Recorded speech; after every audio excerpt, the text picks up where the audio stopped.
Concept ఇది మార్కెట్లో. So blouse వచ్చేసి మీకు ప్లెయిన్గా వస్తుంది. సో చాలా బాగుంది. వీటిలో మన కలర్ ఆప్షన్స్ కూడా ఉన్నాయి. సో ఇవన్నీ మీ కలర్ ఆప్షన్స్ చూసేయచ్చు. సో మంచి బ్లూ కలర్ ఉంది, పింక్ కలర్ ఉంది. సో ఇది వచ్చేసి మీకు లైట్ క్రీమిష్ కలర్ అనుకోవచ్చు. సో ఇంకో కలర్ కాంబినేషన్ బ్లూలో గ్రీన్ ఉంది. అండ్ ఇది వచ్చేసి బాగా ట్రెండింగ్ కలర్ అండి. సో ఇలా trending colours, regular wear colours చాలా ఉంటాయి ఇక్కడ. సో మీకు ఇందాక నేను చూపించిన డైలీ వేర్ కాన్సెప్ట్లో కూడా చాలా కలర్స్ అనేది అవైలబుల్గా ఉన్నాయి.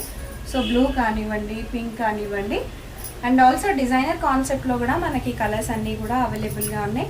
సో ఒక వీడియోలో నేను అన్నీ చూపించలేను కాబట్టి మీకు కొన్ని మాత్రం చూపిస్తున్నాను. సో డైలీ వేర్ కాన్సెప్ట్లో ఇట్లా లైన్స్ మోడల్ కూడా వచ్చేసింది. సో కంప్లీట్గా సిల్వర్ జెల్లీ లైన్స్ మోడల్ వచ్చేస్తుంది అండ్ డిజిటల్ ప్రింట్. ఇది వచ్చేసి మీకు బ్లౌజ్ అనేది వచ్చేస్తుంది. పళ్ళు వచ్చేసి మీకు